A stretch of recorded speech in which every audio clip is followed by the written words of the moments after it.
biçimlerde işleriniz. Diğer birden geldi düşmüyor. Ne geldi mi bana bak.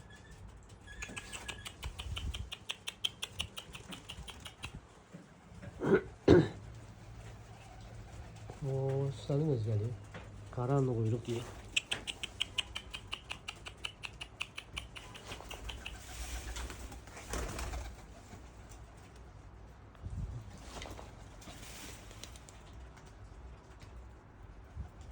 Ama düştü. Ne geçti galet. Bak şu galeti yarım. İri galet ya. Bak. Zorba şeydi ya. Bak. Getir şu damlasına bak. Getir. Gelin karanı yanına. Karanı da götürün canım bura.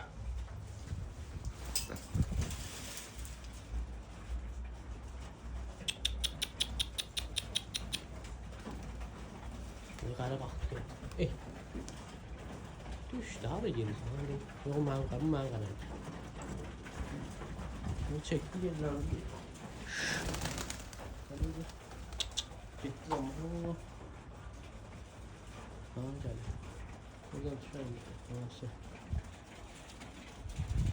Şu gayet yarım düştü. Mücadele geleceği yere.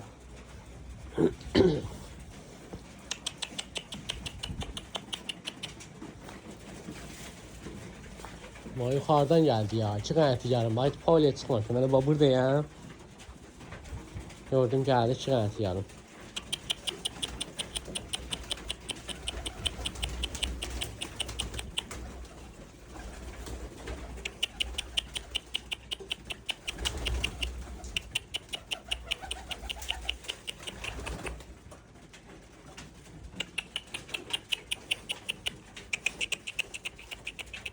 Gelip bura qabaqdır.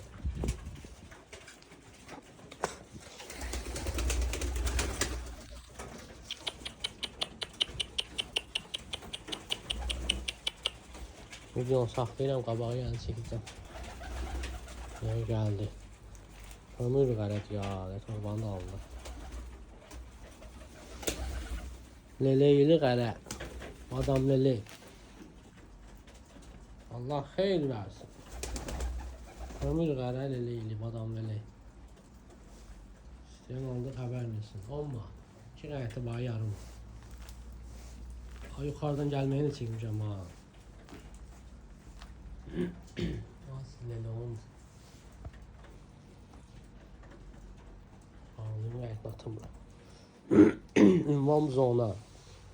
Ama kuşlar yer düşüyorlar diye ben için bir el oturuyoruz hiç. Ömür qaret.